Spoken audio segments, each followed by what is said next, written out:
영혼을 성장시키는 책 소개방 영상 책방 시간입니다. 오늘은 14번째 책 팀 켈러의 정의란 무엇인가 책을 요약 정리해 드리겠습니다. 팀 켈러의 정의란 무엇인가 책은 두란노에서 2012년 초판이 출판이 되었고요. 제가 가지고 있는 책은 2020년 3월 달에 20세 판입니다.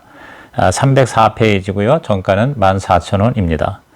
이 책은 정의에 관한 크고 작은 질문을 종식시키는 팀 켈러의 성경적 정의론으로서 그 핵심 주제는 사랑과 정의가 입맞출 때 진정한 샬롬이 이루어진다. 사랑과 정의가 입맞출 때 진정한 샬롬이 이루어진다는 것입니다. 책 표지의 부제가 이 책의 내용을 요약해 줍니다. 하나님의 은혜가 어떻게 우리를 정의롭게 만드는가? 정의에 지독히도 무감각한 우리의 나태한 마음을 일깨우는 정의에 대한 성경적 메시지라는 것이 겉표지의 부제로 인쇄되어 있습니다.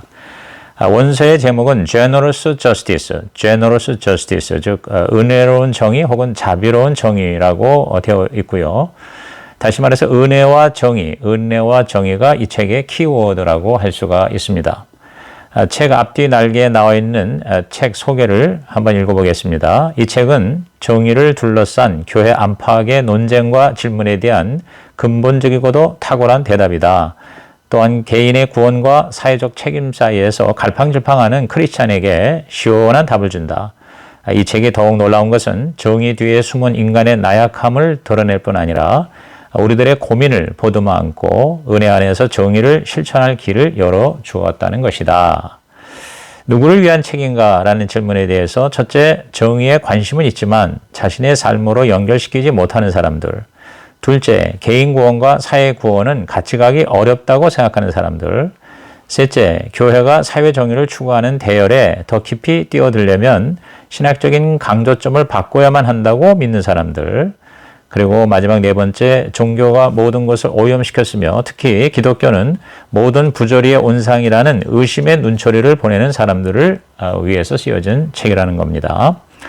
무엇을 말하는 책인가라는 질문에 대해서는 성경이야말로 의로운 일을 하는데 가장 큰 걸림돌이라는 생각이 현 사회에 만연하다. 예를 들어서 성경은 시대에 역행하는 관점으로 가득 차 있지 않은가? 노예제도를 수용하고 있지 않은가? 과연 정의 사회를 구현하기 위한 지침으로 성경을 살필 필요가 있는가라고 말하는 사람들이 있다. 팀 켈러는 이러한 선입견에 도전한다. 그는 공의의 샘솟는 원천이자 가난한 이들을 향한 따뜻하고 너그러운 마음의 원천으로 성경을 제시한다. 또한 은혜를 체험하는 데서 비롯되는 넉넉하고 은혜로운 정의를 제시한다. 이 책은 크리스찬과 넌 크리스찬을 가리지 않고 모든 독자에게 우리 시대의 정의와 인권을 서로이 이해할 수 있는 길을 열어준다. 이렇게 요약 정리되어 있습니다. 그러면 이 책의 목차를 한번 읽어보겠습니다. 프롤로그, 왜 정의를 말하는가가 있고요. 제1부 파트 1, 뿌리칠 수 없는 네 가지 도전에서 1장은 공의를 향하고 있는가, 이제 교회만이 누리는 샬롬은 그만두라. 2장은 구약이 모세 율법을 버렸는가, 번제보다 정의가 시급하다. 3장, 예수님의 삶을 잊었는가, 내 구원에만 몰두하고 있는 우리 시대 기독교. 4장, 당신의 이웃은 누구인가, 왜 사마리아인을 위해 기도만 하고 있는가. 제2부 파트 2는 사랑과 정의는 입맞출 수 있는가. 5장, 사랑과 정의가 입맞출 때 관대한 정의가 이루어진다. 은혜 받은 사람만이 정의를 이룰 수 있다. 6장, 멍들어도 몸으로 살아내라. 공허한 말은 이제 그만. 가난한 이들의 필요를 실제적으로 채우라. 7장, 우리만의 세상에서 벗어나라. 비그리스도인과도 협력하라. 8장, 모두의 샬롬을 위해 낮은 자리로 가라. 하나님이 꿈꾸시는 세상을 향한 첫 걸음을 내디드라. 목차의 내용이 이렇습니다. 프롤로그에서는 왜 정의를 말하는가라는 질문에 시작을 하면서 팀 켈러는 네 부류의 사람들이 이 책을 읽었으면 합니다. 첫째로 가난하고 어려운 처지에 있는 이들을 보살피라는 부르심에 기꺼이 순종하려는 젊은 크리스찬들입니다. 많은 젊은이들이 기독교 신앙을 받아들인 후 궁지에 몰린 이들을 돕고 싶어 하지만 자신의 삶과 원활하게 연결하지 못하는 것이 현실이죠. 인생의 전 영역에서 공의를 행하라는 말씀의 진정한 의미를 꿰뚫어 보지 못하고 있습니다. 둘째, 의혹에 찬 시선으로 정의 구현이라는 주제를 바라보는 사람들입니다. 조나단 에드워즈가 깨달았던 사실, 즉 성령님의 도우심에 힘입어 그리스도가 인류를 위해 어떤 일을 하셨는지 제대로 이해하면 결국 공의로운 행동과 가난한 이들을 향한 긍휼이 끓어 넘치는 삶을 살게 될 것이라는 진리에 여전히 어두운 사람들을 위해서 이 책을 썼다고 합니다. 셋째는 복음 전도와 함께 사회 정의를 구현해가는 쪽으로 부르심을 확장해가는 젊은 일꾼들입니다. 지극히 전통적인 복음주의 교리라도 올바르게 이해만 하면 그 길을 쫓는 이들도 세상에서 공의를 추구하며 살 수밖에 없는 것입니다. 넷째로는 기독교 신앙이 지구상의 불의와 폭력을 만연하게 만드는 주범이며 성경의 하나님이 곧 공의의 하나님이란 이야기는 잠꼬대에 지나지 않는다고 주장하는 반기독교적 사람들입니다. 그러나 성경은 처음부터 끝까지 곧고 바른 세상을 만드는 일에 한결같은 힘을 쏟고 있습니다. 정의의 실현을 위해 관심을 가지도록 동기를 부여하고 지침을 제시하며 내면의 기쁨과 능력이라는 필요한 모든 자원을 제공합니다. 이 네 가지 부류의 사람들, 즉 열정주의자, 보수주의자, 자유주의자, 그리고 반기독교주의자들은 공통적으로 성경에 기록된 예수님의 복음이 필연적으로 강력하게 마음을 움직여 세상에서 정의로운 삶을 살게 만든다는 사실을 직시하지 못하고 있습니다. 인생의 모든 영역에서 정의를 추구하는 마음은 성경의 메시지와 충돌하지 않습니다. 교회 지도자들은 복음을 선포하고 가르치는 말씀뿐만 아니라 궁핍하고 곤고한 이들의 물질적이고 경제적인 필요를 채우는 행위에 대해서도 비전을 품고 일하도록 도와야 합니다. 하나님의 은혜를 이해하고 체험하는 일과 공의를 추구하며 가난한 이들을 긍휼히 여기는 마음은 떼려야 뗄 수 없을 만큼 단단히 연결되어 있죠. 그리스도를 통해 하나님이 베푸신 은혜의 아름다움을 체험한 이들은 누구보다 강인한 의지를 가지고 정의를 추구하게 됩니다. 우리는 성경과 정의 그리고 은혜를 보는 새로운 사고방식을 가질 필요가 있습니다. 이 책을 쓴 목적에 대해서 저자는 27페이지에 두 가지 독자 그룹에 대해서 이렇게 말하고 있습니다. 팀 켈러의 정의란 무엇인가는 성경을 신뢰할 만한 지표로 받아들이는 크리스찬과 기독교가 과연 세상에 바람직한 영향을 끼칠 수 있을지 회의하는 독자 모두를 겨냥한 책이다. 전통적인 크리스찬들은 가난하고 소외된 이들에게 공의를 실현하는 게 성경의 핵심 메시지 가운데 하나임을 깨달으면 좋겠다. 기독교를 믿지 않은 이들은 성경이 인간을 억압하는 문서가 아니라 현대 인권 개념의 토대가 된다는 엄연한 사실을 직시할 수 있기를 기대한다. 그래서 독자들에게 성경과 정의 그리고 은혜를 보는 새로운 사고방식, 이것을 소개하고 싶다. 이렇게 저자는 기대하고 있습니다. 자, 그러면 제1부의 내용은 뿌리칠 수 없는 네 가지 도전해서 제1장은 공의를 향하고 있는가, 이제 교회만이 누리는 샬롬은 그만두자. 미가서 6장 8절의 성경을 인용하고 있는데요. 여호와께서 내게 구하시는 것은 오직 정의를 행하며 인자를 사랑하며 겸손하게 내 하나님과 함께 행하는 것이 아니냐. 미가서 6장 8절. 팀 켈러의 교회 성도 중에 헤더라는 여성은 높은 연봉을 포기하고 빈민들을 위한 변호사 일을 하고 있고, 또 고리닉이라는 신학생은 역시 버려진 볼티모어 빈민촌에 교회를 세운 바 있습니다. 안전하고 안락한 삶을 포기하고 가난하고 약한 자들을 위해 섬기는 삶을 사는 것이 바로 성경에서 말하는 공의를 행하는 일입니다. 미가서 6장 8절에 나오는 그 인자, 즉 헤세드는 사랑의 마음이라면, 공의, 즉 미슈파트는 정의, 실천, 즉 행위에 초점을 맞추는 단어입니다. 그 두 가지, 사랑과 정의, 즉 인자와 공의 혹은 헤세드와 미슈파트는 바로 하나님의 성품과 사역이죠. 하나님은 연약한 자를 돌보시는 분이십니다. 성경의 하나님은 아주 오랜 옛날부터 다른 종교의 신들과 달리 연약하고 어려운 처지에 몰린 이들을 위해 정의를 실현하시는 분이었습니다. 성경에는 하나님이 부자의 편이 아니라 가난한 자들의 옹호자로 지칭되어 있습니다. 하나님은 공의에 대한 관심을 이스라엘 백성의 예배와 공동체적인 삶의 핵심으로 정하셨죠. 그러므로 하나님을 믿는다고 하면서 가난한 이들의 울부짖음과 외침을 외면한다면 세상이 그분의 아름다움을 보지 못하도록 눈을 가리는 셈이 되므로 그 어떠한 신앙을 고백한다 할지라도 주님께 영광 돌릴 수가 없습니다. 정의란 하나님이 생각하신 세상을 만드는 것입니다. 정의는 하나님이 생각하는 세상을 만드는 것이다. 성경에서 말하는 의롭다라는 히브리어 짜데카는 공이라는 미슈파트와 함께 진정한 정의를 말해줍니다.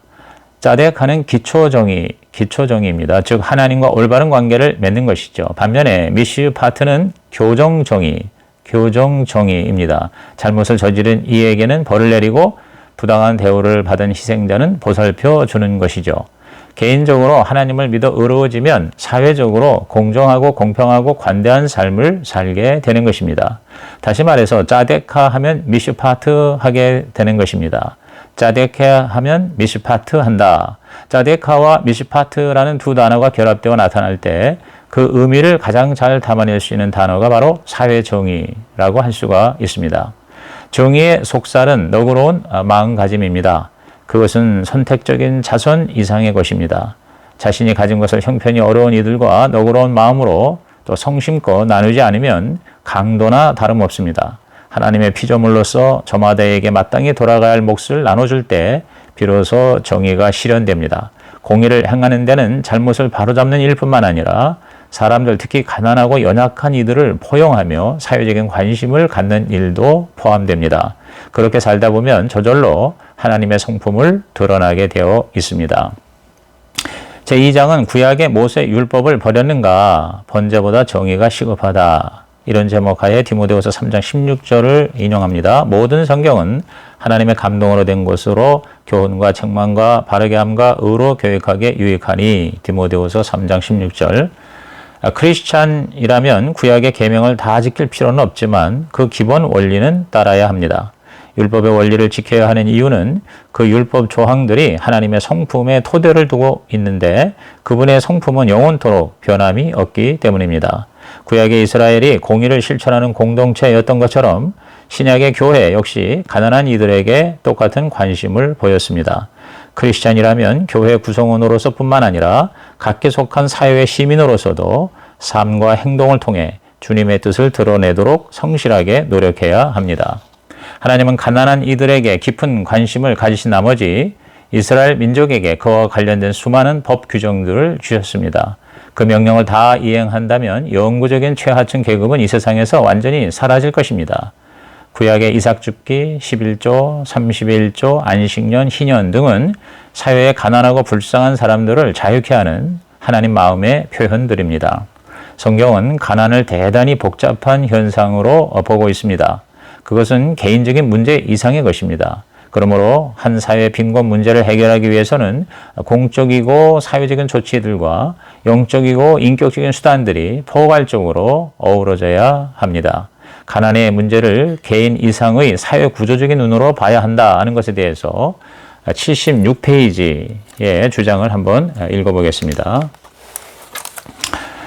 성경 말씀에 따르면 억압과 재난 그리고 개인의 도덕적 해이야말로 빈곤의 3대 원인이다. 억압, 재난, 도덕적 해이. 여기에 관련된 본문을 토대로 여러 차례 성경을 연구한 결과 하나님 말씀은 늘 더 큰 구조적 요인들의 강조점을 두고 있다는 사실을 깨달았다. 부패한 정부와 억압적인 경제 질서, 치명적인 자연 재난 탓에 세계 곳곳에서 이를 헤아릴 수 없이 많은 이들이 가난의 늪에 빠진 채 허덕이고 있다. 정의의 기초는 값없이 베푸시는 하나님의 은혜입니다. 구원에 이르는 길부터가 넘치는 선행이 아니라 하나님의 한없는 사랑과 자비입니다. 그러므로 가난한 이들 역시 부자와 똑같이 주님께 나아갈 수 있습니다.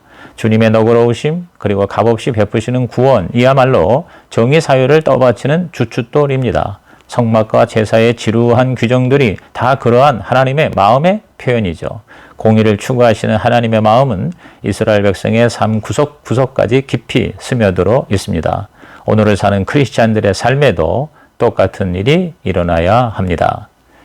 제3장은 예수님의 삶을 잊었는가? 내 구원에만 몰두하고 있는 우리 시대의 기독교라는 타이틀로 시작하면서 누가복음 14장 12절에서 13절을 인용하고 있습니다. 내가 점심이나 저녁이나 베풀거든 벗이나 형제나 친척이나 부한 이웃을 청하지 말라. 두렵건대 그 사람들이 너를 도로 청하여 내게 가품이 될까 하노라. 잔치를 베풀거든 차라리 가난한 자들과 몸 불편한 자들과 저는 자들과 맹인들을 청하라. 누가복음 14장 12절에서 13절입니다. 정의는 발음과 법적인 의무에만 관심을 갖지만 그리스도의 구원은 자격을 갖추지 못한 이들에게 주시는 선물, 즉 은혜입니다. 그러므로 크리스찬이라면 사람들이 바르고 반듯한가에 신경을 써서는 안 됩니다. 복음은 상대의 바르고 그름을 떠나 사랑하고 섬기며 따뜻하게 보살피는 자세와 직결되기 때문입니다. 예수님은 구약 성경에 등장하는 불의와 똑같은 약자들에게 깊은 관심과 사랑을 품으셨습니다. 예수님은 복음도 전하셨지만 하나님 아버지가 그러셨던 것처럼 사역하시는 내내 가난하고 억눌린 이들에게 항상 주의를 기울이셨습니다. 성육신하신 하나님은 가난한 백성 사이에 임하셨죠. 궁핍한 이들 사이에서 살고 먹었으며 사회적으로 소외된 계층과 어울리셨습니다. 과부와 과부의 아들, 부도덕한 여인, 사마리아인, 이방인들, 아이들, 병자들, 세리 등 헤아리기 어려울 정도입니다. 가난한 이들에게 행할 것에 대해서 예수님은 두 가지 지침을 제자들에게 주셨습니다. 누가복음 14장에서 가난하고 병든 자들에게 일상적으로 집을 개방하고 지갑을 열라고 하셨습니다. 지금처럼 혼자 즐기고 휴가를 떠나가 밖에 나가 식사하고 도움이 될 만한 사람들과 어울리기보다는 가난한 이들을 돕는데 더 많은 재물을 쓰라고 말씀하시는 것입니다. 누가복음 12장과 18장에서는 재산과 소유를 팔아서라도 가난한 자들에게 나누어 주라고 하셨습니다. 크리스찬이라면 재물을 자기 소유로 치부해서는 안 되며 가난한 자들의 삶에 깊이 개입해서 나누어 줘야 한다는 것입니다. 예수님은 구약 선지자서에 공의를 진실한 믿음의 증거로 삼으셨습니다. 공의는 해야 할 일을 정확하게 행하는 이들을 택하는 반면에 은혜는 받을 만한 자격이 없는 이들에게 혜택을 주는 것입니다. 크리스찬은 값없이 베푸시는 사랑을 받습니다. 그럼에도 불구하고 은혜와 맞닥뜨린 이들은 어김없이 공의로운 삶으로 이끌렸습니다. 은혜로 깨끗하게 되는 역사와 가난한 이들을 향한 사랑은 동전의 양면과 같습니다. 예수님의 신학 체계에서 그 두 가지는 늘 함께 붙어 다닙니다. 예수님의 산상수훈을 보면 개인적인 도덕률이라는 C줄과 사회적 정의라는 날줄, 개인적 도덕률이라는 C줄과 사회적 정의라는 날줄을 어떻게 엮어서 온전한 원단을 직조하셨는지를 깨달을 수가 있습니다. 예수님의 정신을 이어받은 신약의 초대 교회도 구약에 담긴 공의와 자비의 정신을 인식하고 다양한 방법으로 교회 공동체에 적용했습니다. 사도행전의 신약 교회는 성령을 선물로 받고 코이노니아라는 열매를 맺었습니다. 코이노니아는 단순한 교제가 아니라 믿는 자들이 모든 것을 공동으로 소유하고 재산과 소유를 팔아서 필요한 사람에게 나누는 공동체입니다. 사도행전의 메시지는 신명기의 메시지와 다르지 않습니다. 초대교회는 코이노니아가 디아코니아, 즉 섬기고 나누는 삶으로 발전되었습니다. 사랑으로 실질적인 필요를 채워주고 너그럽게 공의를 베푸는 대상이 같은 신앙을 가진 교회 내부인에게만 국한되지 않고 교회 밖의 사람들도 포함시켰습니다. 신약에서 이웃을 사랑한다는 것이 무엇인지 알려주는 가장 강력하면서도 익숙한 말씀은 누가복음 10장에 나오는 선한 사마리아인의 비유일 것입니다. 제4장은 당신의 이웃은 누구인가? 왜 사마리아인을 위해서 기도만 하고 있는가라는 제목으로 누가복음 10장 36절을 인용합니다. 내 생각에는 이 세 사람 중에 누가 강도 맞는 자의 이웃이 되겠느냐? 누가복음 10장 36절. 사마리아인의 이야기는 누가 우리의 이웃인가를 분명하게 말해줍니다. 그냥 모든 사람들이 우리의 이웃입니다.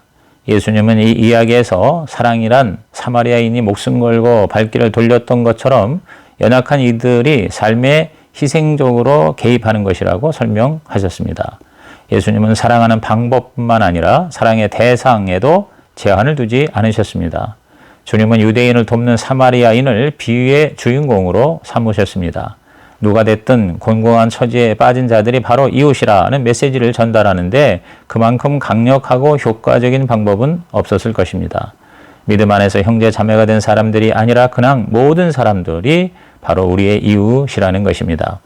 사랑에는 모험과 희생이 따른다는 것이 이 비유의 또 다른 메시지죠. 아무런 부담을 지지 않고 이웃의 아픔을 공유하는 것은 불가능합니다.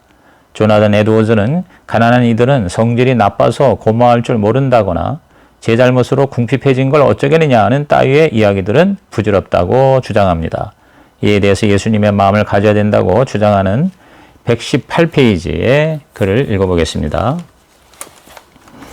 인간은 혐오스럽고 속속들이 죄에 물든 기질을 가졌으며 은혜를 입기에 가당찮은 존재이다. 그럼에도 불구하고 그리스도는 사랑을 거두지 않으시고 따뜻하게 맞아주셨으며 기꺼이 구원해 주셨다. 그러므로 그럴 자격이 무한정 모자라 보이는 상대에게도 서슴없이 친절을 베풀어야 한다.